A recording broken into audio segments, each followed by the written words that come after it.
You're in the right place. This is the Eatfluencer podcast, and I'm your host, Dr. Maggie Landis. Together, we are going to unpack everything about eating and discover the what, when, and how that will let you lead your best life. This is not your doctor's conversation about nutrition. Today is when you can start to love eating again. Let food be food and you be you. Get ready to get Eatfluenced.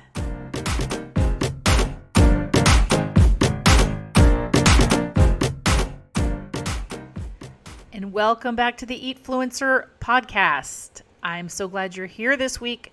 This is a good one. I say that all the time, but the interview episodes are just amazing because I love being able to bring in another person's professional experience, their lived experience, and their perspective on all the things that I talk about here all the time. So this episode is number 44, and it is intuitive eating and diabetes. And our guest is Erin Phillips, who is a registered dietitian and a certified diabetic educator. And I'll get to Erin in just a moment, but I want to make an announcement for my listeners. If you are listening to this in real time, then it would be the first week of August, and my group coaching enrollment is open this week and this week only. That's it. If you're listening to this on Wednesday, you have 2 more days to make the decision to join my group coaching. I only open this a couple of times a year, and it's an 8-week program.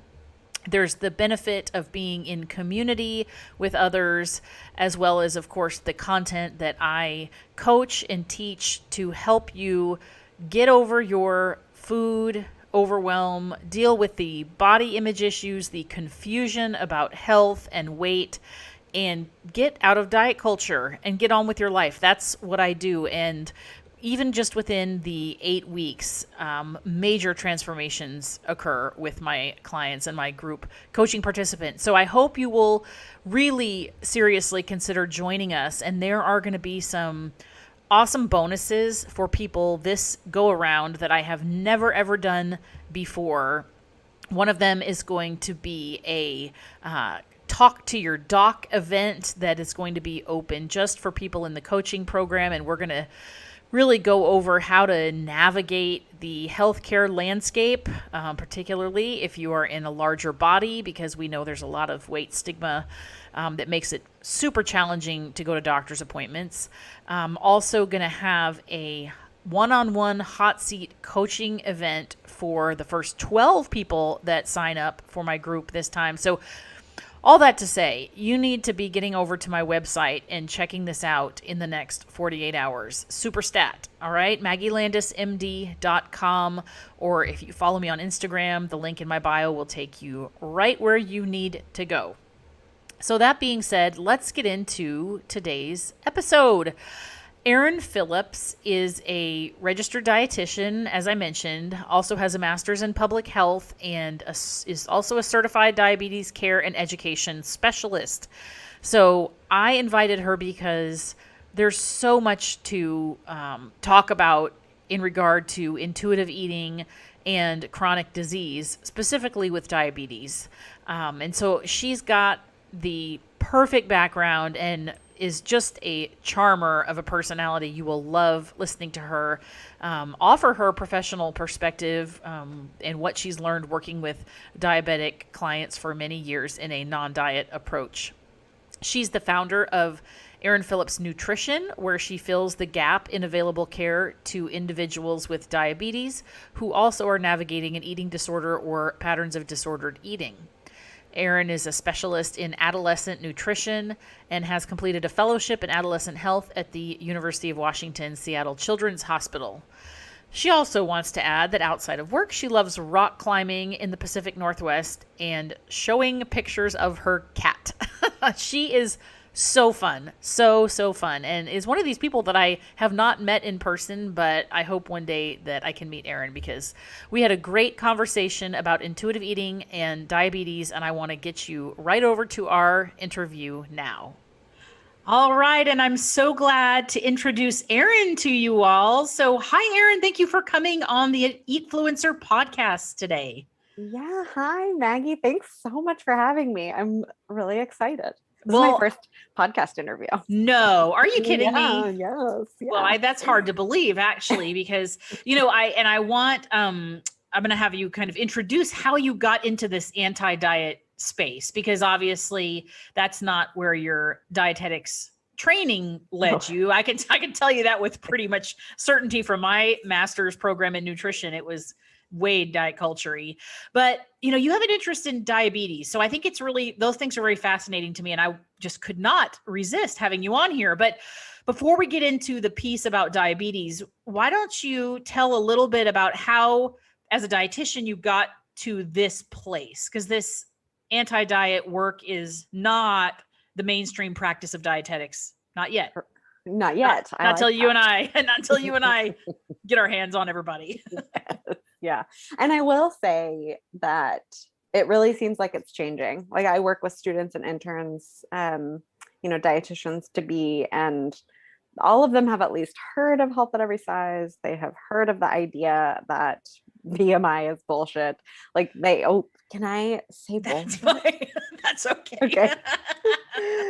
Like, they've heard of those things. Well, that's hopeful. That's really optimistic, because I don't think, I know that, Evelyn Tribole and Elise Resch wrote the book on intuitive eating in the 90s, but it was pretty fringe even then. So it's, I'm happy to hear that, because I don't meet a lot of people that are dietitians to be.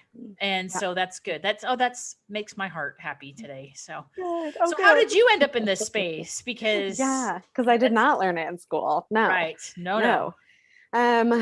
So let's see. I think that I really started figuring this out because I saw that what I was doing wasn't working. I, would sit across from people who were making changes to their food, wanted to lose weight, and weren't, or they were, and then they gained it back. And that is not what my education taught me. So I started looking more into the research about what I was doing wrong. Right. Well, and like the magic. It had to be, you have to do it kind of independently. Like, that's what I had to do, because I was practicing what I was taught to practice in medical school, and you were doing what you were taught in your internship and in your schooling. And then it doesn't really work in practice. Mm-hmm. And most of us just keep doing it because we just don't have time to stop and think what's like, really do like sort of a root cause, like what is the problem? Yeah. What are we missing? Right. Yeah. So what was the hook for you to say, oh my word, I think there's something to this. I think this, health at every size is like, I believe it. I'm a believer. Yes, I'm a believer. I was invited to go to a talk by Kathy Cater. She's a clinical social worker who worked in eating disorders for years and now does a lot of prevention-based stuff. And so she was giving a talk about, I don't remember what it was titled, but basically her curriculum is called Healthy Kids, Healthy Bodies. Healthy bodies, something like that. I'm trying to look up my book. And she had these 4 principles laid out that basically it's the principles of health at every size. Like we are doing it wrong. We are blaming the individual, and all of this is wrong. Right. And here's all the science. And my mind was totally blown. And she also had a quote that said, the very thing we prescribe for fat people is what we diagnose as eating disorders in thin people. And that also blew my mind, because it always felt icky. Like, I always had that feeling of ick working with people, telling them to, count your freaking almonds. It always felt icky. And so that it provided language for it. And I just dove in head first. Well, because we should, the human body works the way it works in all people, so no matter what size you are. And so the idea that we would give different advice to thin people or fat people, it actually doesn't make a lot of sense when you just say it like that. But that's what, and I know that's what we're conditioned to do, is you tell these people one thing, you tell these other people one thing. Well, that is the evidence, as far as I'm concerned, that this isn't evidence-based. Yeah, absolutely. Absolutely. So Yeah. that's interesting. So okay, I like that. I like that this lady, I don't even know, I'm not familiar with her, but you better believe I'm writing her name down and going to go find her healthy thing. And I'll put it in the link Yes. in the show notes when I figure out Cool. the name. Um, so you decided to really change how you practiced, basically, like a Yeah. total 180. Yeah. And well, I mean, probably not. Like looking back at it, it feels like I remember this light bulb moment, but I'm sure I fence straddled for who knows how long. Until now I am militantly fat Yes. positive health at every size, but it felt like it was a quick shift, but looking back on it, I bet it was much more gradual. Well, yeah, because the profession, even now, as we're talking, the sort of the parting line, the profession is that, we work in a weight focused Yeah. practice environment, and the CME stuff reflects it, the meeting content Mhm. reflects it, the books, the articles reflect it, so it feels a little weird, like you're practicing different than all your colleagues, Yeah. but when you're doing something that has scientific integrity, you feel better about doing the right thing for your patients. Yeah. And just that it's less oppressive. It's kind and less oppressive, if not oppressive, Right. versus a weight focused model, which is so much just doing to the body, right, and doing things on the body rather than for and with, Right. it's Well, and the so thing different. and I'm interested in your perspective on this, but you know, there's no science to support that the pursuit of weight loss is in and of itself health. Health But promoting. just for a moment, because this is especially from doctors, which is who I interact with a lot, they just cannot believe that. They just can't. Mhm. Okay, for a lot of reasons. But even if you play on their side for a split second and you say, okay, let's just say hypothetically there was some health advantage, okay, which I don't believe and Erin doesn't believe, but let's just say, Yeah. you know what? The practice of telling people to lose weight, that doesn't work either. Yeah. So Yeah. even if you think you're Right. trying to do what you think you're doing, which I think is wrong, it Hmm. doesn't work. We've got to really evolve in our Yeah. practice. Yeah. Yeah. That's a good way of So looking at it, evolving. yeah. Yeah. Well, Yeah. it really is. And we have to, and I mean, you and we have to admit, like, you know what? I did some stuff earlier in my career that now I look back on and pretty much Cringe. Yes. cringe. But Yes. at the time, I was doing the best I knew how. Nobody's Yeah. out to, and we're not here to throw dietitians and doctors under the bus. They are doing what they think is the best thing to do because that's Hmm. what their training is and etc. Yeah. So Yeah. interesting. I Absolutely. want to get into this diabetes talk because let me tell you, this is Yes. really fascinating that you are able to marry, the intuitive eating principles, health at every size, this undieted approach, and working with patients with diabetes. Hmm. That's Hmm. fascinating. So, how do you do that? Like, I don't even know what to ask you, but like, where do you start with that? Because I think for a lot of people that are not dietitians and not, HAES informed dietitians, that is irreconcilable to have diabetes and practice intuitive eating. So Mm-hmm. where do you start? Like, where's Yeah. let's just say I'm your client and I'm like, guess what? I've got diabetes. I was just diagnosed. I've been diagnosed, whatever the situation is. And I am stuck with Yeah. this, fear of food, the rules. How do you Mm-hmm. unpack that? Unpack that a little bit for us. Yeah. Yeah. Yeah. So I'm glad you specified that, like when talking with the client, because the way I talk with, like where my brain started going was like, well, here's the research. Like we have to go back to the research, and there's the look ahead trial, and so the way I talk with clinicians is a lot different than the way I talk with clients, just because like Right. clients don't care that there was this look No, ahead trial that no. unless what we're getting into relates to it. But anyway, when I'm talking So, with clients, I really focus on what has worked for them in the past, or more importantly, what has not worked for them in the past. And I have not don't think that I've ever met someone. I've never sat across from someone who has said, "Oh, I've never tried losing weight," or "I have Not never if they've tried if restricting they've myself." interacted with a doctor, of course they Of course they have. Yeah. And if they've been diagnosed with diabetes, they've interacted they've with the doubled down doctor. on that. Yeah, Yeah. right. Yeah.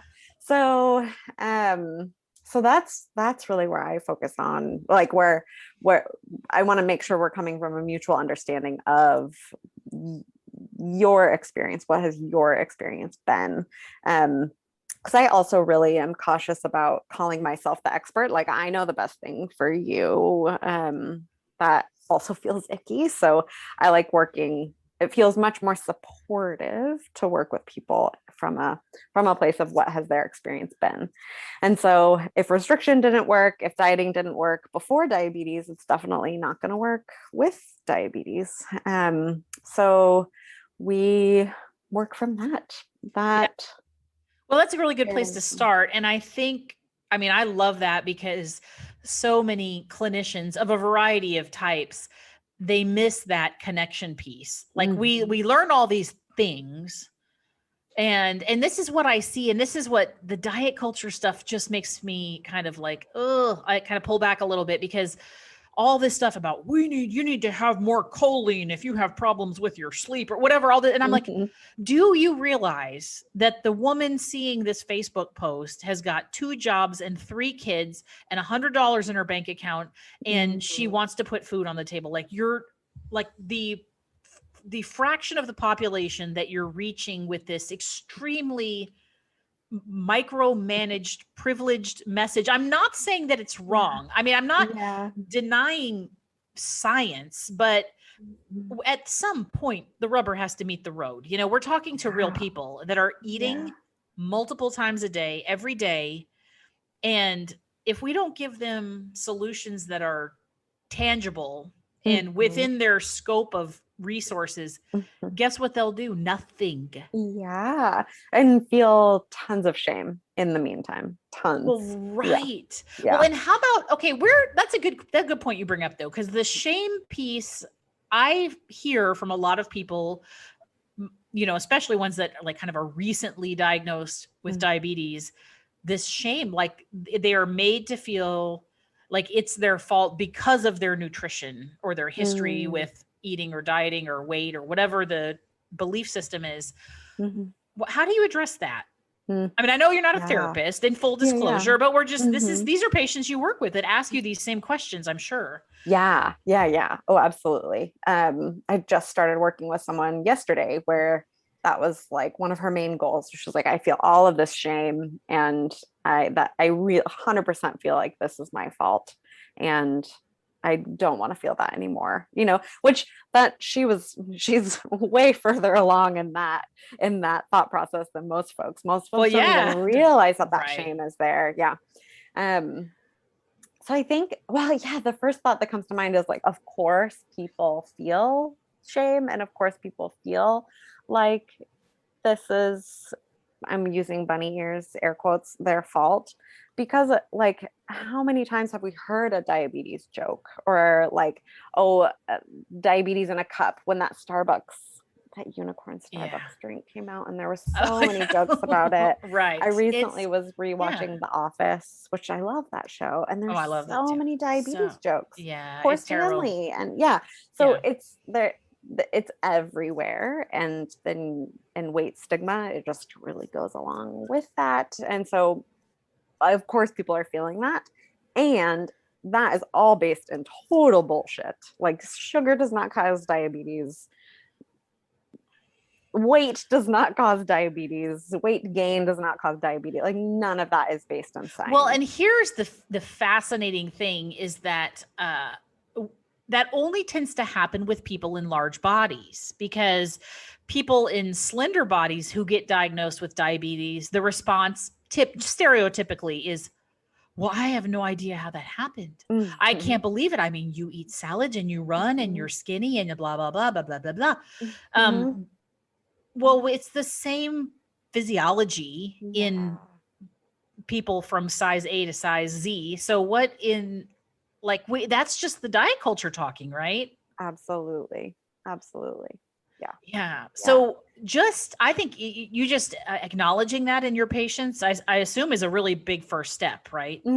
Yeah. And I say it over and over and over and over again. And maybe after the 100th time, it starts to, chip away at that shame. Yeah. Cause I think that shame erodes or erodes, whatever the word is, your ability to then go to the next conversation, which is, Yeah. okay, now what are we going to do? Yeah. Like, here's the Mhm. situation. So now what? Mhm. Right. Mhm. It's kind of at that point, Yeah. it's not really relevant how we got in this situation, but Yeah. so what Yeah. are That's good. some things that you like, practical things? Because diet, without going into a dissertation on diabetes, I mean, it is a insulin regulation, carbohydrate sort of regulation uh, disorder. I'm doing air quotes, and so Mhm. you can't just scrap all the rules and never read a Mm. label and never be, I mean, which is sort of the idea that people get from intuitive eating. Like, I don't ever have to look Mm. at a number. I don't have to do a measurement. But if you have diabetes, the truth is you do occasionally have to have some Awareness. objective awareness of your body and the disease. So Mhm. how do Mhm. you how do you reconcile that for Yeah. people? I'd love to Yeah. hear that. Mhm. Um, so this is gonna sound I don't know what the word is, but maybe annoying because maybe I said it already, but it is really, really individualized. So for some people, the thought of reading a label is reading a nutrition facts label is absolutely just sends them spiraling, right? Like just sounds Triggering. Triggering so is the word we triggering. use, and it's the Yeah. year 2021, Erin. We use the word triggering now. That's trending. Yes, it is completely triggering and could send them, back into their dieting days or back into their disordered eating days, which neither of those things are supportive for the body. And the body is the one that has the diabetes. So neither of those is helpful. So for those folks, I never recommend looking at a label ever again. We can address it again in 5 years, maybe, but otherwise there's no hard and fast rule that says if you have diabetes, you must read labels. So for those people, then we're really working on what this is also going to sound really intuitive eating, but what do you notice about how your body feels when you eat X versus Y, when you spread your meals throughout the day versus when you save most of it for the end of the day? So we're working on more meal patterns and interaction with food rather Uh-huh. than the specific nutrients. And Do then you find that, let me ask you a question related to that before you yeah. move on. Do you find that after, of course, this is a kind of a learned process. This isn't like, oh, meet with me one time and it's like we get to do this perfectly tomorrow. But do you find that they are more aware of their highs and lows with their blood sugar when they start really listening to their body? Yeah, a lot of people actually have come in with noticing that already. So, well, I guess it depends, but I'm just thinking of a couple of folks that I'm working with, and they came to me knowing like, oh, when my blood sugar is over 250, I feel just These terrible. things. Yeah. And they know for Hmm. them what terrible means, which is different Yeah. for the Yeah. next person, Each right? person. Yeah, absolutely. And then Okay. some people, as their blood sugar starts to come down or starts to become more in range, then they can really start to notice the excursions, like, oh, my blood sugar is going high, now I notice, now I feel terrible or Right. crummy, but which my blood sugar used to be sitting there all the time and I didn't notice. So Yeah. and sometimes that gradually happens with medications and other times that gradually happens with other more behavioral things. Right. That's like a And newborn baby that like is in a crowded room of noisy people and they're sleeping. But yet if they're in like their silent nursery and there's like one tiny noise, they're like, rah! They're wide yes. awake. It's because it's that extinction. I don't know what the right word is, but that when it stands out. So now the highs stand out more than Yes. when you were just sitting at the highs all the time. Yes, exactly. Oh, can I steal that? Yeah. analogy. That's great. You know how it I is. love Your that. baby can sleep through Yeah. a concert, but yet you're trying to put your child down to sleep and you're like on all fours. Oh, I did this. I'm sure you crawling out and your knee cracks and there's bedtime over, And done. they're, wow, yeah, yeah. Yeah. Oh, that's So, funny. okay, I didn't mean to derail the conversation, but that's really it. I mean, I think they do probably realize more what their body feels like, high, in range, low, Mm-hmm, the mm-hmm. more that they stop micromanaging the number Yeah. itself. Yeah. Yeah. Because if your brain is totally overtaken by numbers and good and bad and how many grams and how many calories, then you can't check in with the body on how it's feeling. But once the cloud of all of those numbers starts to fade, then there's more room to be able to notice Right. what's Well, and going there's on. probably some physiology behind the cortisol response of stress Mm-hmm, mm-hmm. because cortisol ultimately ends up in blood sugar, in serum Yeah. glucose at the end Mm-hmm. of the chain. And so when there's that chronic stress all the time about the sugar, and then that is producing, or facilitating more sugar being released into the bloodstream, you're sort of fighting fighting yourself a little bit, Yeah, right? absolutely. Absolutely. And Yeah. can I go Yeah, on please on do. a Yeah. I tangent said, about that? okay. Yeah. That one of the other ways that when I first start working with someone, that we really start to unpack and offload some of that shame and guilt is around talking about what are all of the things that affect blood glucose and blood sugar levels. Because usually when I ask people, they say, okay, food, sugar, food, and exercise. And those are the two things that they know about what affects blood sugar, what can raise and lower. And then I pull up this giant list of all of the other things that affects blood sugar, including stress and Which, for the including interest of the other. listeners, let's name a few of those things, Yes, on that. yes, You don't have to yes. go through the whole list, but because I think food and exercise is what people know, Yeah, absolutely. because that's what diet Absolutely. culture tells them to know, Yeah. because there's something to be Um, sold there. Yeah. uh-huh. Uh-huh. So And what there's else? something to separate ourselves from others. Yeah. Right. Um, Other things are pain and illness, steroids. My mom actually sorry, mom, outing you, but she has type 2 diabetes. And she was taking steroids for another medical condition, and her blood sugar was the highest it had ever been. No one Oh bothered yeah. to tell her that steroids would raise her blood sugar. Oh And so geez. she was trying to figure out, I haven't eaten anything today. Why isn't the blood sugar so high? So Uh-huh. she sat me anyway. Yeah. So Just there things that are we don't talk and about. that's one. I mean, there's other medications too, but that's a big one. A big one. Yeah. Yeah. Yes.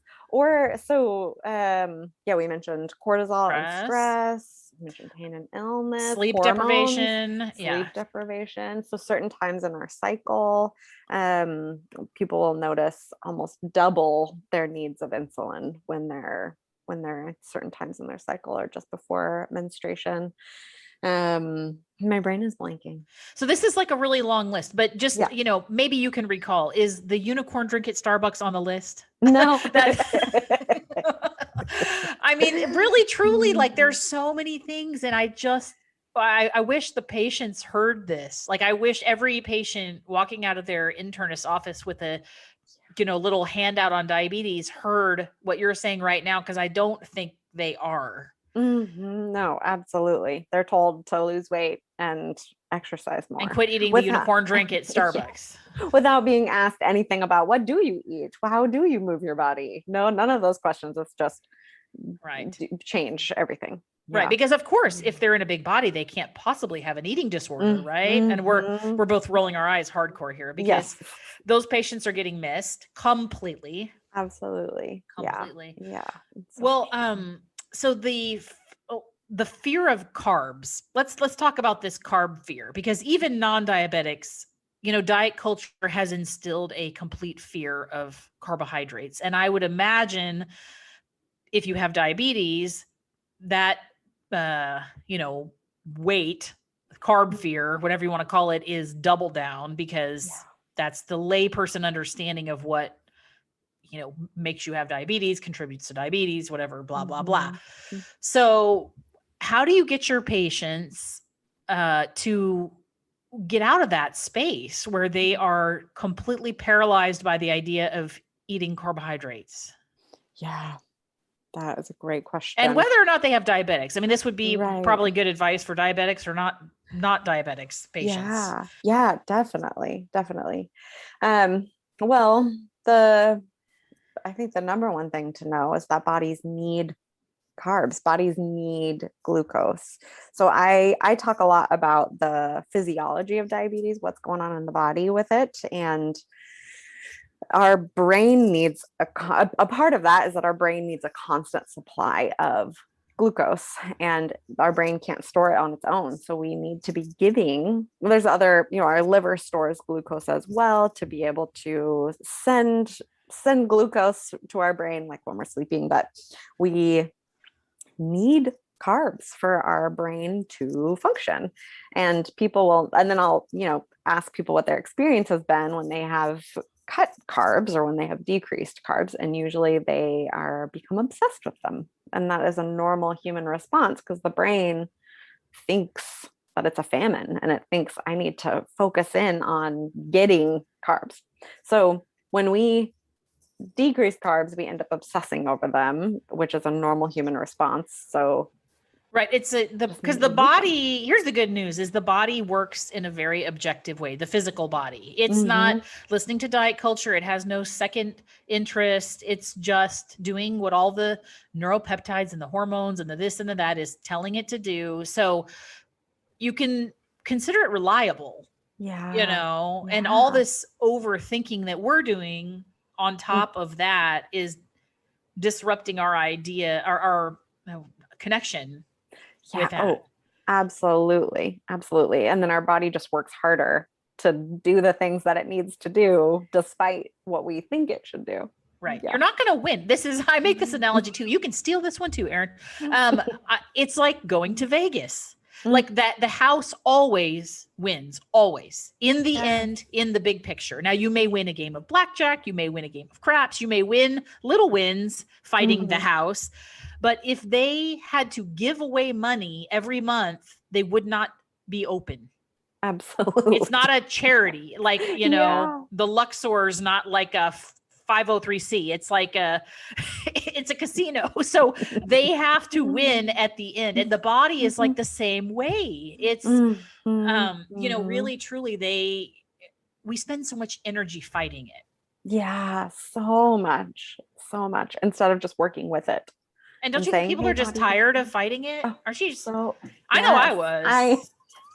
Yeah, absolutely. So now the intuitive eating piece, what is I like to ask everybody this who sort of teaches an intuitive eating framework, in your opinion, or how you coach your clients, where's the entry? Like, what's the first thing? All right. When people say, yes, I think there's another way, I want to stop dieting and obsessing, and you and I are like, yes, cheering them on. Okay, what do I do first? Like, what's the first action I take? Because like, we can sit here and talk about this and cheer you on, but you have to go to the grocery store. You have to make dinner. You have to put something in your mouth. Like, so what do you tell? And I think the answer is different. Every dietitian, every doctor I ask has a little different twist on it. And I love to hear, because I think we all benefit from that. So I'm just curious, what's the Erin Phillips version of that question? Such a good question. And it probably, if you ask me next week, I'd say something different, just depending on like what experience. That's right. Well, maybe I'll have you back next week. Yeah. But this week I would say delete your apps, delete MyFitnessPal, delete Noom. Oh my gosh. Delete brother. it. Well, I'm going to do a whole podcast on Noom. That is the most predatory thing in the universe. But yeah, so clean up your environment, if we can say it that way, right? Yeah. And don't be alarmed when those numbers still stay in your head. But that doesn't mean that you have to go back to the app. And those numbers, in your head, calories and carbs, that will dissipate with time. And so Weight Watchers get rid of points. those. Yes, points. Yes, thank you. People, I meet like 65-year-old women who still can tell you how many Weight Watchers points are in a strawberry from 1981. Oh yeah. It'll go away. It'll eventually go away. You know, it's like a out of sight, out of mind thing, but it does take a lot of deprogramming, deconditioning. Yes. Yes. Yeah. Because So we that's didn't get number here. one. Yeah. Yeah. What else? So what else? So delete the apps, get Delete the apps, and junk. then get that stuff off. Diet culture junk. Yeah. Get your Apple Watch off too. Don't count your steps. Don't, because it's all just, it's intuitive eating is working on interoceptive awareness, right? That's like at the heart of intuitive eating, knowing, connecting with what is going on in your body. Our brain and our nervous system, our brain and our body send electric impulses back and forth, right? Send signals back and forth between our brain and our body. And only 20% of those signals are coming from brain down to body. 80% of those signals are coming from body up to our brain. And so if we're trying to ignore them all. Brain, yeah, we're ignoring them by closing our rings or whatever it's called on the Apple Watch. I didn't even know that was a thing until recently. Yeah, that's a thing. Or reading, counting calories. Just we're totally cut off from what's going on in our body. So getting rid of those is a great first step if people are open to. Yes, exactly. Well, and you're going to be faced with plenty, I'm talking to the audience, plenty of diet culture influence. All right. So just doing whatever you can to control the things you can in terms of curating your exposure and unfollowing, there's a reason Instagram has an unfollow button. Unfollow those bad boys. All right, up tomorrow, that's some power. And just making sure that, and if you need help, contact me, contact Erin. We have lots of recommendations on who you can add back that are good places to find, reliable, weight inclusive, evidence-based information. And you'll realize your attitude starts changing when you change the environment around you. And we haven't even said one thing about dating about food. We're just talking about curating your life experience with diet culture. Yeah. Because the food really can't be first. We've been talking about changing our food for decades, and that just doesn't work. So we got to change something else. Yeah. Yeah, exactly. Well said. To kind of land this plane here, this has been awesome. Is there any other piece of wisdom you would like to leave my audience? Any, inspiration or something to leave them with, like when they're feeling like the world is against them, especially if they're diabetic, especially if they have a chronic health condition? What can you leave us with? That's a tough question. I probably should have sent that to you in the email. This is such a good question. I think I would say that diabetes is not your fault. I would say that over and over and over again. And well, that's a simple statement, but I think it's extremely powerful. Yeah. And it's so true. It's so true. So true. Yeah. Well, so where can people find you if they want to, see your content, learn from you, even potentially become a client? How would they find you? Yes. They can find me on my website, erinphillipsnutrition.com. Phillips has 2 L's, but I think if you go to, erinphillipsnutrition.com, or I am on Instagram sparingly. Yes, and I will put all capacity for that, but that's also at Erin Phillips Nutrition. Now, do you see? I was going to say, do you see private clients virtually, or do they have to be physically in your community? Yeah, I see clients virtually right now. Licensure is the only tricky bit, so it depends on the state. Gotcha. And I have an exciting project in the works with a colleague. My colleague is Lauren Newman, who is another diabetes health at every size dietitian in Texas. And we have an exciting project in the works that we're hoping to reach a lot more people, because we both have just a stupid long wait list to get people. Well, I don't know if Lauren does. But anyway, I won't speak for Lauren, but I know I have a long wait list and it's frustrating that I get people reaching out to me and I can't help them just because I'm only one human. So we're getting together and working on something. So stay tuned. Oh, stay tuned. Yeah. Oh, I'm going to stay tuned to that too, because I think that the more and more and more people that hear this message are going to be more and more demanding of practitioners like you. And maybe, that it is a marketplace to some degree. And when the consumer wants something different, when they want a weight inclusive space to get healthcare, maybe we'll deliver it. And maybe all these organizations that kind of nurture young physicians and young dietitians and all the people in the health like maybe this tide will change. Oh, I hope so. I hope so too. Well, it has been such a pleasure having you on. Thanks I appreciate your time and your expertise. Thank you so much, Maggie. It's been an absolute joy. Was I not right about that? Erin is just a fantastic dietitian, and really, I had no idea it was her first podcast. So there you go. One under your belt. Now you are off to the races, Erin. But, the topic of diabetes and intuitive eating really just represents a bigger conversation about chronic disease and these non-diet principles that I teach and that I support, because it's a sticking point for a lot of people. They feel like you have to be, quote, healthy in order to do these things. But actually the opposite is true, that by doing these things, that's how you're going to attain better health. And that includes perhaps even better management of your chronic disease. So I'm glad that we had this conversation. I hope that you enjoyed that and you go take a look at Erin after you're done listening. And a last reminder, my signature group coaching program is enrolling right now, this week as we speak.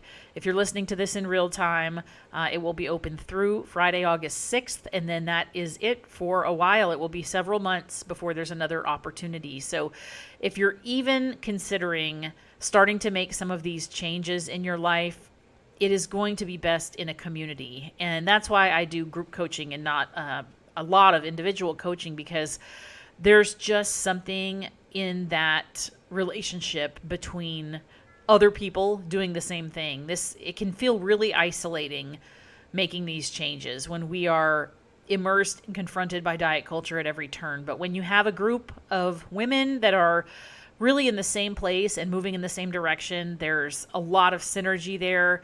And I hope that you will consider joining us this go round. So go to my website, maggielandismd.com, or the link in the show notes, or my Instagram link in bio. All right. And I'm so glad you're here. As always, we have a new episode every Wednesday of the Eatfluencer podcast, and I look forward to having you back. So until next time. Thank you so much for being here today. If you love what you've learned, follow me on social media at MaggieLandisMD, and you'll never miss a thing. You can also check out my website at MaggieLandisMD.com and sign up to be part of our community of eaters. Thanks again for stopping by. We'll talk again soon.